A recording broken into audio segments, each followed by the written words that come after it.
وہ اللہ کے یہاں مقبول ہوگا۔ روزہ رکھا اللہ کی بجائے لوگوں کو دکھانے کے لیے، وہ روزہ نامقبول ہوگا۔ اور پھر اسی طرح کر کے تراویح کی نماز ادا کی، راتوں کو قیام کیا، لیکن پھر بھی اس میں دکھاوا اور ریاکاری رہا تو وہ عمل ناکام اور نامراد رہا۔ حضور صلی اللہ علیہ وسلم نے فرمایا ہے کم من صائم لیس له من صیامه الا الطمع وکم من قائم لیس له من قیامه الا السحر۔ راتوں کو جاگنے والے کتنے ہی ایسے ہیں جن کے پلے سوائے رات کے جاگنے کے کچھ نہیں پڑتا، رات جگہ کے سوائے کچھ نہیں پڑتا، اور دنوں کو پیاسا اور بھوکا رہنے والے کتنے ہی ہیں جن کے پلے سوائے بھوک اور پیاس کے کچھ نہیں پڑتا۔ اس لیے اہل ایمان کو یہ سبق دیا گیا ہے کہ تمہیں بھوکا اور پیاسا رکھنے کے لیے روزے فرض نہیں کیے گئے، ان کا کوئی مقصد ہے۔ ان کا مقصد کیا ہے؟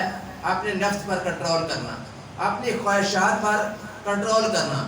نفس و جسم کے مطالبات کا جائزہ لیں تو آپ کو معلوم ہوگا کہ 3 مطالبے اصل ہیں جن کو جو زیادہ آدمی کو اپنی طرف لگاتے ہیں۔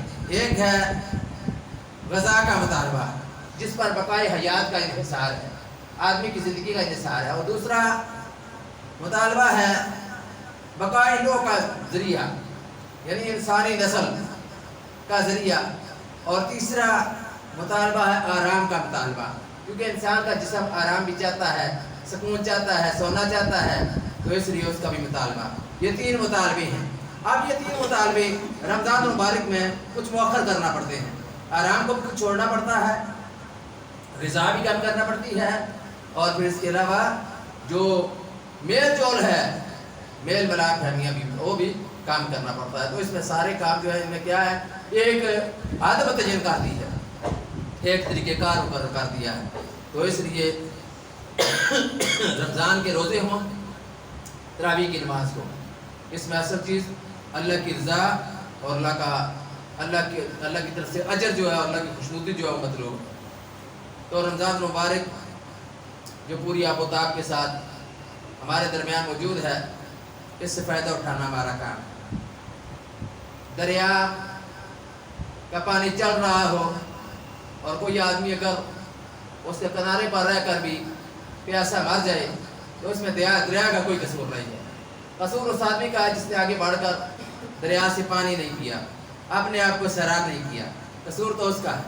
اور اسی طرح کر کے اگر کوئی آدمی اس مہینے کو پھر ریفریشر کورس کا مہینہ سمجھنا چاہیے، یہ ہمارے لیے ریفریشر کورس کا مہینہ ہے، اس میں ہم نے اپنی آخرت کے لیے زیادہ کچھ جمع کرنا ہے، خصوصی پیکج ہے، زیادہ کچھ جمع کرنا ہے آخرت کے لیے۔ حضور صلی اللہ علیہ وسلم نے فرمایا کہ اذا دخل رمضان، کہ جب رمضان کا مہینہ آتا ہے، فتحت ابواب الجنہ، جنت کے دروازے کھول دیے جاتے ہیں، وغلقت ابواب جہنم، اور جہنم کے دروازے بند کر دیے جاتے ہیں، وسلسلت الشیاطین، اور شیطانوں کو جکڑ دیا جاتا ہے۔ اس پورے مہینے کا منظر اپنی آنکھوں کے سامنے رکھیں اور اس حدیث کو بھی سامنے رکھیں تو پتہ چل جاتا ہے کہ جو حضور نے فرمایا کہ فتحت ابواب الرحمہ، کہ رحمت کے دروازے کھول دیے جاتے ہیں، جنت کے دروازے کھول دیے جاتے ہیں۔ پھر ایک حدیث میں فرمایا کہ جنت کے 8 دروازے کھول دیے جاتے ہیں، کوئی دروازہ بند نہیں رہتا۔ فرمایا جہنم کے سارے دروازے بند کر دیے جاتے ہیں، کوئی دروازہ کھلا نہیں رہتا۔ آدمی کو کوشش کرنی چاہیے اس مہینے میں نمازوں کی، جو ہم نمازیں عام حالات میں پڑھتے ہیں، ان کا اجر و ثواب کئی گنا بڑھا چڑھا کر اس میں دیا جاتا ہے۔ پھر یہ مہینہ قرآن کی مناسبت سے ہے، اور حضور صلی اللہ علیہ وسلم نے فرمایا کہ روزہ اور قرآن آدمی کے لیے قیامت کے دن سفارش کریں گے۔ روزہ سفارش کرے گا کہ یا اللہ، دن کو اس نے اپنے آپ کو بھوکا پیاسا رکھا، اس کے حق میں میری سفارش قبول فرما، اللہ اس کی سفارش قبول کر لے گا۔ پھر قرآن سفارش کرے گا کہ راتوں کو جاگنے سے میں نے اس کو روکے رکھا، سونے سے اس کو روکے رکھا، راتوں کو یہ جاگتا رہا اور جاگ کر قرآن سنتا رہا، یا اللہ اس کے حق میں میری سفارش قبول فرما، اللہ اس کی بھی سفارش قبول کر لے گا۔ تو یہ رمضان مبارک کا مہینہ ہے، توبہ کا مہینہ ہے، اور توبہ کرنے سے آدمی کے گناہ معاف ہوتے ہیں۔ اس مہینے میں اللہ کی رحمت پورے جوبن پر ہوتی ہے۔ اس کا پہلا اشرا فرمایا اول ہو रहमतुन, इसका पहला अशरा जो रहमत है, वाउसतुहु मगफिरतुन, दूसरा अशरा मगफरत है, वाखिरु इत्कु मिनन नार, और जो आखिरी अशरा है वो जहन्नम की आग से निजात का अशरा है। इसलिए इस रमज़ान मुबारक के महीने को अपने एक शेड्यूल के मुताबिक गुजारने की कोशिश करनी चाहिए, और सबसे बुनियादी चीज़ अल्लाह की रज़ा और अल्लाह की खुशनुदी होनी चाहिए। पहले भी मैंने ये बात कही थी कि कुरान मजीद की वजह से इस महीने को सारे रंग लगे हैं। कुरान मजीद की वजह से ये महीना सारे महीनों का सरदार हो गया। कुरान एक ऐसी बाबरकत किताब है, इसके साथ जो भी जुड़ जाता है वो कामयाब हो जाता है। जिस महीने की मुनासबत कुरान के साथ हो जाती है वो महीना बरकत वाला, रहमत वाला बन जाता है। जिस रात की मुनासबत इस कुरान के साथ जाती है उसको अल्लाह ताला फरमाते हैं कि इन्ना अंज़लनाहु फी लैलतिल क़द्र व मा अदराका मा लैलतुल क़द्र, वो लैलतुल क़द्र बन जाती है, सारी रातों की सरदार बन जाती है। हज़ारों महीनों इबादत करना एक तरफ और इस रात को इबादत करना एक तरफ। इसलिए अजर व सवाब के लिहाज से और आखिरत का ज़ख़ीरा इकट्ठा करने के लिहाज से इस महीने को फ़ौक़ियत हासिल है। इसके दिन, इसकी रातें दोनों बराबर हैं। दिन के वक़्त आदमी रोज़ा रखता है, सहरी के वक़्त उठकर सहरी का इत्माम करता है, ये सारा उसका अमल इबादत शुमार होता है। उसके बाद सारा दिन ये रोज़े से होता है। इसका रोज़ा रखना क्या है? इबादत है। 24 घंटे की ज़िंदगी इसकी इबादत। वैसे तो हर मुसलमान की हर वक्त 24 घंटे की ज़िंदगी इबादत की होती है, लेकिन रमज़ान मुबारक खुद उसकी ज़िंदगी को पूरी ज़िंदगी इबादत की ज़िंदगी बना देता है। सहरी के वक़्त जब ये उठता है, सहरी का इत्माम करता है, रोज़ा रखता है, उसके बाद रोज़ा अफ्तार करता है। अफ्तारी के बाद इसको क्या फ़िक्र होती है कि अब तरावी की नमाज़ अदा करनी है, तरावी की नमाज़ अदा करनी है। काफ़ी देर तक खड़े होकर अल्लाह का कुरान सुनता है और उसके बदले जो उसको इनामात मिलने हैं वो समेटता है। फिर उसके बाद वो सहरी की नीयत से सोता है। रात को जब सोता है इस नीयत के साथ सोता है कि मैं सहरी के वक़्त उठूँगा और रोज़ा रखूँगा। उसका ये सारा सोना, जागना, बैठना, उठना, रोज़ा रखना, तरावी की नमाज़ अदा करना, कुरान की तिलावत करना, बाकी महीनों के हिसाब से आप हिसाब लगा लें कि इस महीने में ये कितने नेक अमाल किस तरह करके इकट्ठे करके अपनी आखिरत में ज़ख़ीरा जमा कर सकता है। तो इसलिए अहले ईमान को इस महीने की कदर करनी चाहिए। हज़ूर सल्लल्लाहु अलैहि वसल्लम के इरशाद का मफ़हूम है कि अगर लोगों को इस बात का इल्म हो जाए कि रमज़ान मुबारक का महीना कितना अफजल महीना है, तो लोगों की ये ख्वाहिश हो कि अल्लाह पूरा साल ही रमज़ान रहे, लोगों की ये ख्वाहिश हो, मेरी उम्मत की ये ख्वाहिश हो। तो इसलिए हज़ूर सल्लल्लाहु अलैहि वसल्लम ने अपनी हदीसों में रात के क़याम के मुताबिक भी फरमाया। जैसे फरमाया कि मन साम रमज़ान, इसी तरह फरमाया मन क़ाम रमज़ान, जिसने क़याम किया रमज़ान मुबारक की रातों को, मन क़ाम रमज़ान ईमान व इहतिसाबन गुफ़िर लहु मा तक़द्दम मिन ज़ंबी, ईमान और इहतिसाब के साथ उसके पिछले सारे गुनाह माफ़ कर दिए।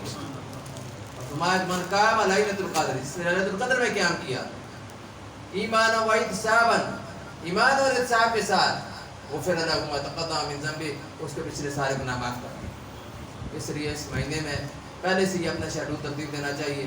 लोगों को जिन्होंने एतकाफ़ बैठना उनको भी सोचना चाहिए, अभी से प्रोग्राम बनाने चाहिए कि एतकाफ़ के लिए अल्लाह की रज़ा हासिल करने का बेहतरीन ज़रिया और आखिरी 10 दिन हज़ूर सल्लल्लाहु अलैहि वसल्लम की ज़्यादा से ज़्यादा आखिरी 10 दिनों में मेहनत फरमाया करते थे, तो इसमें ज़्यादा से ज़्यादा आखिरत के लिए ज़ख़ीरा इकट्ठा करना।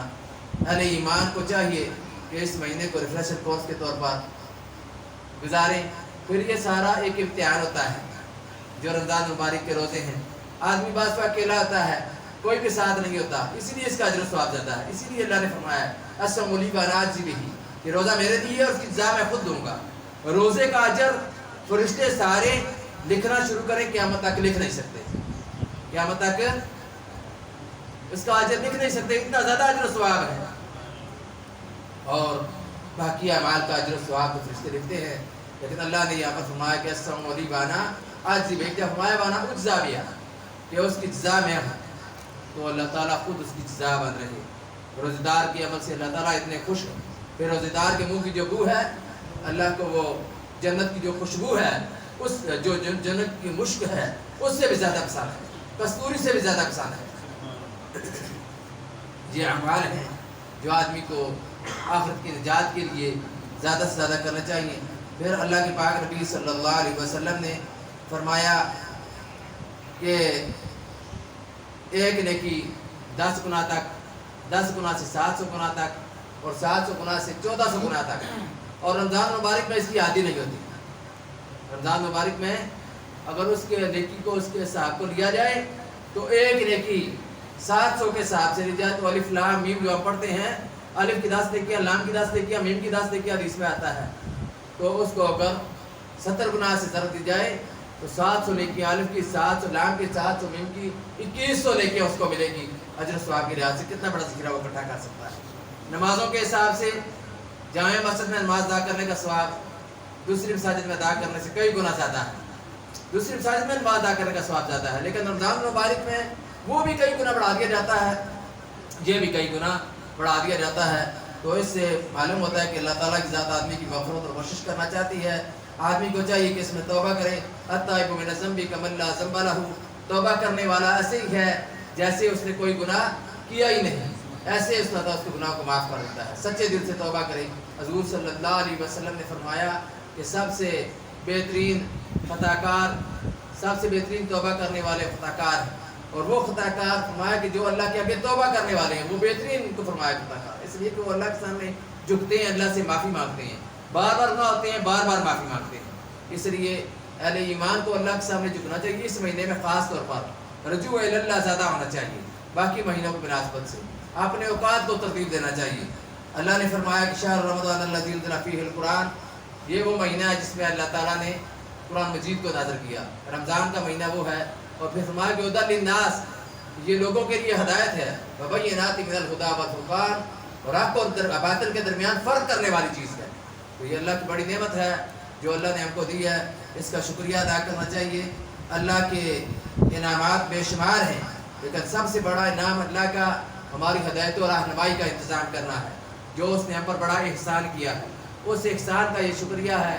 और ये कुरान की सालगिरह का महीना है जिसमें हम अल्लाह का शुक्र अदा करते हैं। तमाम हजरात को चाहिए कि वो अपने घरों में वालों को भी इस पर ख़बरदार करें, उनको आगाह करें कि असल ज़िंदगी आखिरत की ज़िंदगी है। बाज़ लोग खुद तो रोज़े रखते हैं लेकिन घरों में ऐसी कैफियत नहीं पैदा होती।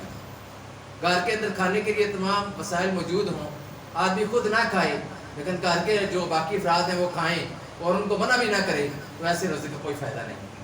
फिर ज़ुबानी मुँह को बंद रखना, खाना पीना बंद रखना, ये कोई हैसियत नहीं रखता। घर के अफराद को भी चाहिए कि पूरा घर का माहौल बनाने की कोशिश करें। ये माहौल बनाने का वक्त है कि इस्लामी माहौल बनाया जाए, घर को इस्लामी घर बनाया जाए। इसी तरह करके फिर मुआशरा इस्लामी मुआशरा बनता है। हर घर का फ़र्द अगर जिम्मेदारी ले ले कि मैं अपने घर के अंदर रमज़ान मुबारक के रोज़े की जो तौहीन नहीं होने दूँगा, इनको मना करूँगा, इनको रोकूँगा, तो भाई ऐसी हरकत ना करें जिससे रमज़ान मुबारक का तक़द्दुस मजरूह हो, तो फिर इससे काफ़ी फ़र्क पड़ सकता है। अब रमज़ान मुबारक के साथ साथ गंदम की कटाई का भी महीना है। इसमें लोग बाज़ लोग जो है इसमें रोज़े रखने से इज्तनाब कर रहे हैं, तो रोज़े रखने चाहिए। बेशक गंदम की कटाई का महीना है, लोग रोज़े रखते हैं और पहले लोग रोज़े रखते रहे हैं और गंदम की कटाई भी करते रहे हैं। आज भी मिस्त्री और मजदूर बाज़ रोज़े रख कर मिस्त्री और मजदूर जो है काम अपना करते हैं। तो काम हो सकते हैं, दुनिया के काम सारे हो सकते हैं। अगर कोई इसमें गुंजाइश होती तो अल्लाह ताला ज़रूर उसकी गुंजाइश निकाल देते, जिस तरह करके मुसाफिर और मरीज़ के लिए अल्लाह ने गुंजाइश निकाली है। फमन कान मिनकुम मरीदन औ अला सफरिन फ़इद्दतुम मिन अय्यामिन उखर, कि जो मुसाफिर हो, और मुसाफिर भी वो मुसाफिर जिसको कुछ वसाइल मुयस्सर ना हो, कि वसाइल के मसाइल अफ्तारी के वसाइल उसको मुयस्सर ना हो। जहाँ पर मुयस्सर हो वहाँ पर इस तरह की जो है इस पर अमल नहीं होगा, बल्कि वहाँ पर सहरी भी की जाएगी, अफ्तारी भी की जाएगी, रोज़ा रखा जाएगा। और फिर जो मुसाफिर के लिए है, जो बीमार के लिए है, बीमार भी वो बीमार जिसकी बीमारी के बढ़ने का खदशा, कि इसकी बीमारी बढ़ जाएगी, और वो डॉक्टर ही बता सकता है, खुदा खौफ किस्म का डॉक्टर बता दे कि भाई इस बीमारी के बढ़ने के चांस हैं, इसलिए इसका इलाज और इसकी दुआएं इस तरह है कि इसको रोज़ा ना रखना बेहतर है। रोज़ा रखेगा तो इसकी जान को नुकसान होगा। तो इसी तरह करके जो मरीज़ की इजाज़त है, जो मुसाफिर की इजाज़त है, इसके मुताबिक जो बाकी मसाइल है, वो जिसको कोई मसला पेश हो वो पूछ सकता है। کہ کیا مسئلہ ہے۔ اسی طرح کر کے بعض لوگ فدیہ دے دیتے ہیں۔ فدیہ بھی اس صورت میں دینا ہے جب دائم المریض ہو یا اتنا بوڑھا آدمی ہو کہ وہ روزے رکھ سکتا ہی نہ ہو، اس کا فدیہ۔ جو آدمی بعد میں ٹھیک ہو سکتا ہو، اس کے چانس ہو کہ یہ ٹھیک ہو جائے گا سال کے دوران، نہیں تو پوری زندگی میں کہیں کہ ٹھیک تو ہوگا، تو اس کو تو اپنے روزوں کا حساب لگا لے اور بعد میں وہ روزے قضا کرے، وہ نہیں فدیہ دے گا۔ بعض لوگ فدیہ کے متعلق سوال پوچھ رہے ہیں، بعض لوگ فطرانے کے متعلق، تو اس طرح کر کے ان لوگوں پر فدیہ نہیں ہے جو دائم المریض نہیں ہے، ان پر فدیہ نہیں ہے جو بوڑھے نہیں ہیں۔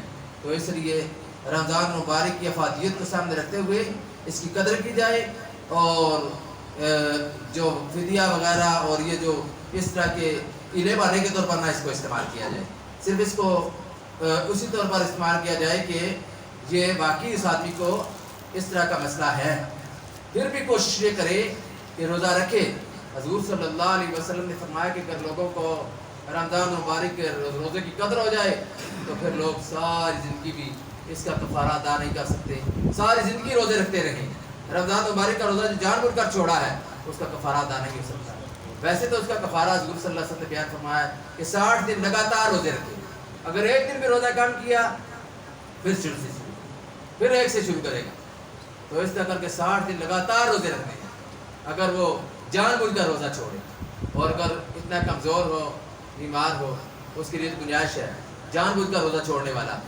اگر یہ کام نہ کر سکتا ہو، اتنی قوت طاقت نہ ہو، پھر 60 مسکینوں کا ایک روزے کا کھانا وہ دے گا، تو یہ اس کا کفارہ ہے۔ اس لیے اس کو معمولی نہیں سمجھنا چاہیے، آخر اتنا بڑا اس کا خسارہ ہے، اسی لیے اس کی سزا بھی اتنی زیادہ ہے۔